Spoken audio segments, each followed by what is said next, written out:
Good morning, YouTube. It's November 17th, I believe. Don't forget to like. That's the first thing. I'm not even talking about the topic. Go ahead, like, dislike, do it right now. Hit the subscribe button. Hit the bell notification for more info. So she wants to be a stay-at-home mom. She doesn't want to have to work. She doesn't want to go to work. She doesn't. My wife will be listening to this, cause I'm pretty straightforward with our conversations. She thought my body was aching. Guys, I'll be 45 next week. Still running the pool route. Still going full steam. Still trying to maintain a healthy physical lifestyle. Trying to not go rampant on the unhealthy foods. So, but at the end of the day, sometimes it is moist here in Vegas. Humid. There's some condensation, some dew points. And my body was hurting the other day after work. And in the midst of my body hurting, my wife and I had this conversation.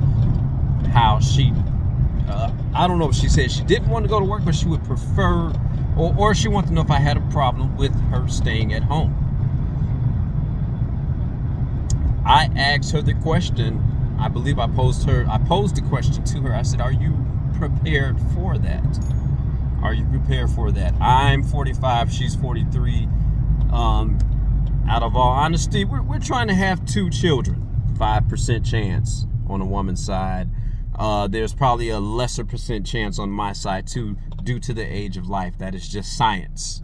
That is just science. I told her, I said, "Hey, you should have got me when I was a tad bit younger. You were younger." And you know, she has her response too. She'll probably put it in the comment section. But anyway, back to the topic at hand. She said that, did I have a problem with it? And I said to her, I said, "Are you prepared for that? Are you prepared for that? Are we prepared for that?" Now, when I said, "Are we prepared for that?" mind you, I run a business. I've done exceptionally okay for myself, and I can do okay for her not to work now. Cover everything, blah, blah, blah. And that's how it should be. You should be able to afford the woman that you are with. Now, this does not mean that the woman runs rampant and spends, doesn't have a thought about the money being spent, because essentially that's her money. If I go broke, she goes broke too. That's what she said. "I'm not spending the money, you're spending the money." But no, if I go broke, she goes broke too. So she has to be able to be dollar conscientious of the man that's making the money.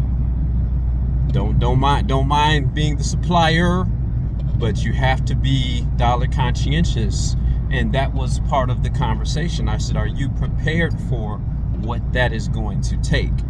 So with that being said, soon as you bring another body into the picture, whether you have another body coming to your home to stay with you, that's trying to get on their feet, whether you're putting or hiring another employee to work for you, whether you're deciding to have a baby. Last time I checked, over 10 years ago, from the time a child was born all the way to the time they were 18, it was around $250,000. And that was 10 years ago. So let's add in inflation. Let's add in privatized school. Let's add in trips. Let's add in activities for the child. And at the same time, I told her, I said, being self-employed, I said, if you're not going to work in your field, guess what Papa got to do? I said, there's the biggest cost of them all. Say it with me: insurance. So that means at the moment, pop one in you, you come out pregnant, there is a medical bill and medical costs that come along with that. See, a lot of younger people don't count this cost. A lot of younger guys, I say, hey, if I was in my 20s, you know, we just out there, you know, we just getting it in, having a good time. You know, we're not thinking about the cost. But as a 45-year-old mature man that is looking at trying to level the plane or land this plane safely, we're actually trying to ascend now. We're trying to take off from the point of being in our 20s. And I said that comes with a lot of headache and hardship. Not to say child is a beautiful thing, but let's be real. Once you put that financial strain on it, I told her, I said, I'm not going to be home. I'm not going to be home because, say if I'm making $150,000, $200,000 a year, that's fine. But we're in the lovely state of Las Vegas where gas still is $4.19. I just bought a car for her. Did you have to say it like that, Josh? Yes, I did, because I'm a man. I bought my wife another car. Willingly. Because I want to make sure she's safe.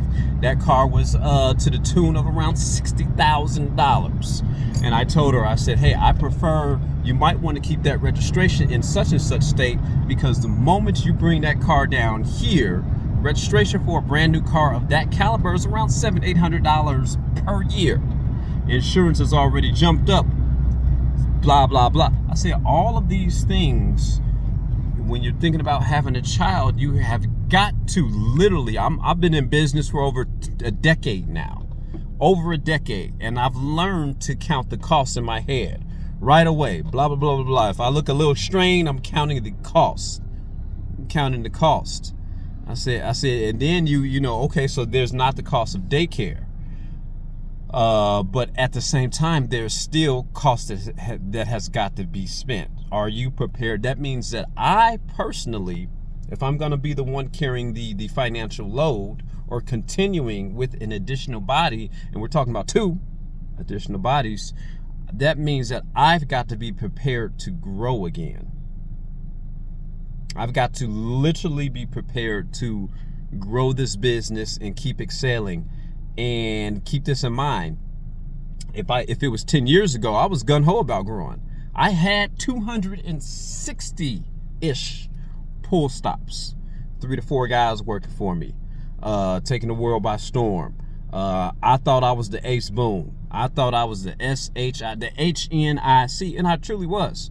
I truly was. And am I even prepared to run that race right now at 45 when we're going to be taking a couple of wonderful trips and just relaxing?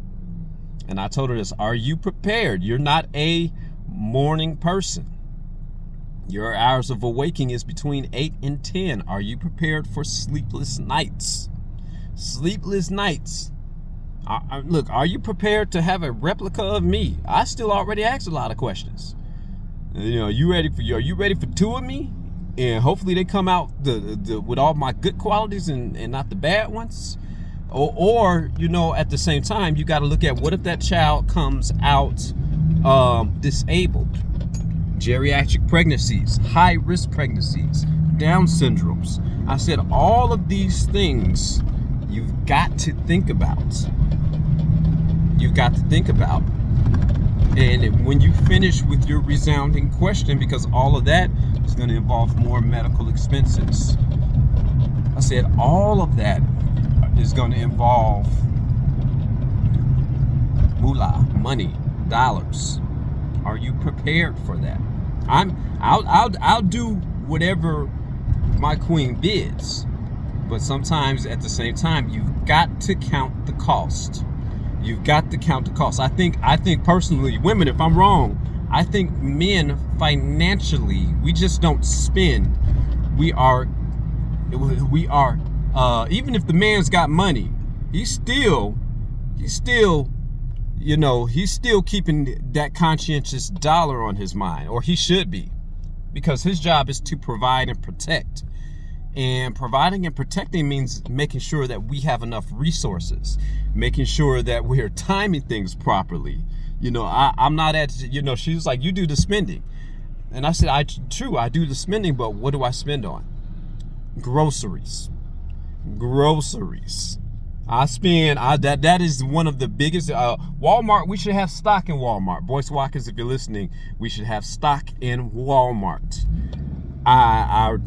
She hasn't seen me buy another piano. You guys, if you follow some of my earlier videos I play, she hasn't seen me put on another subscription, but I'm working on keeping us fed, because if I'm out in these streets hustling, legit hustling on the business, I gotta be fed. I also have policies in place, whole life insurance policies, blah, blah, in case something happens to me. I don't get to see it now, but she does if something happens. So that's also, you know, that's to the tune of $500 a month. You know, so keep this in mind. Are you, you know, before, you know, especially later on in life, when you start doing things, as we start to level this plane, or descend, or maybe we just want to coast a little bit. Maybe we want to coast a little bit. Are you counting the cost? Are you counting the cost? Keep in mind, not in our young 20s. We'll know nothing about counting the cost in our young 20s. If I am blessed to have children, we are blessed to have children. Oh, that's something that my kids will understand, what the value of a dollar. I know most of you guys, if you're financial, dollar don't mean nothing. It's still what we need to do to buy things and to make lives happen, make our life go round.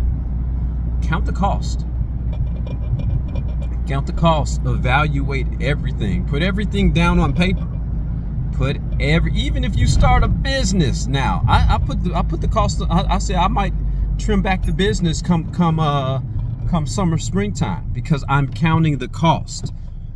DJ Quick said, if it don't make dollars, it don't make sense. Sometimes you wonder if you're going in a circle. I had one account, and I said, if she goes through this in the summertime, I'm literally going in a circle. It seems like I'm making a lot of money. I really am. But at the same time, where am I putting that money back into? Am I putting it back into this account? Am I putting this back into counting this as a write-off or a loss? Because if I'm counting her dollar amount as a loss, it's true that I get to write it off on my taxes as a loss, but what have I also lost in order to try to make more money? I've lost my time. I've lost my time in 115-degree heat. Is it worth it? Count the costs. Again, let me know what you guys think in the comment section. Don't forget to smash that like button, hit that subscribe button and that bell notification. But these are mature conversations for mature people. Peace.